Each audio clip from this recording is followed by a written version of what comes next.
Hi there, Renee Murphy from the Garage Group team here. I'm our Senior Director of Lean Research. I'm going to be talking about some mindsets when it comes to lean research methods. And you'll see these different methods show up in proposals of ours and different projects that you may be on with us. So we wanted to just give you a peek under the hood and what is influencing this thinking. So we're going to kick off by talking about experiment-based research, why that is, and then we'll move on to talking about do versus say and what we mean by that and why do versus say. So experiment-driven research.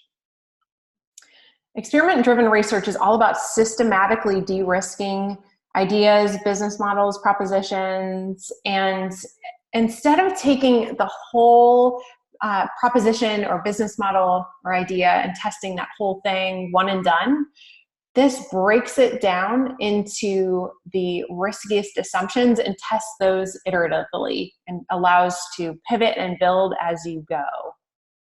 It's scientific method derived, so pulling from the latest and greatest of what makes scientific method work well.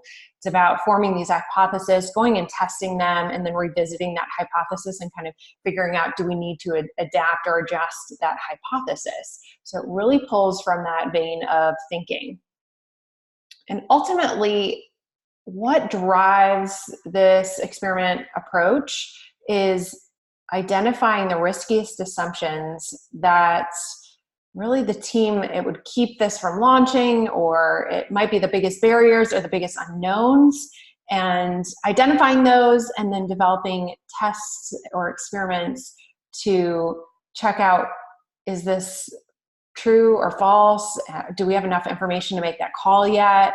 And then looping back to what changes might need to be made, making a pivot, perish, or persevere decision, and then pulling forward another riskiest assumption, testing that, and then revisiting that pivot, perish, or persevere decision again, and so on. And lots of loops of this. And we're going to talk a lot more about this in the next coming series. We're going to talk through different experiment types to really bring this to life. We're going to talk through some different principles that really teams need to be thinking through as they think about what types of experiments they should run. So this is just the first primer on some of the theory, but wanted to get this conversation started. Next up, we're talking about do versus say, the second mindset shift that's really behind lean research methods here. And why do versus say? Well, do versus say, that phrase comes from Alex Osterwalder and David Bland, two startup writers that we love.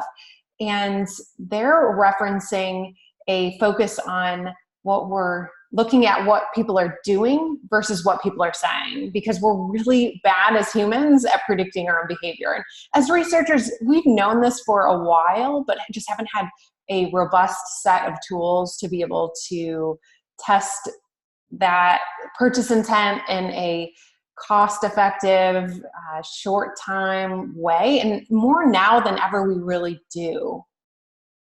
And we know that System 2 purchase intent metrics are broken, and doing experiment-driven research allows us to look at what people do instead of what they say they do, and really gets people in more of a System 1 mindset and real world, and looks at the decisions that they make. We love this because it takes us out of the scientific lab and out of academia into the real world, and allows us to do very practical, startup-minded experiments instead of putting electrodes on people's heads or leaning into GSR, galvanic skin response, a typical behavioral research method, and lets us do these tests quickly and iteratively in a way that influences a next loop and allows teams to make lots of iterations as they go. So do versus say and experiment-driven, those are two of the critical mindsets behind this shift in lean research. We can't wait to share more, so stay tuned.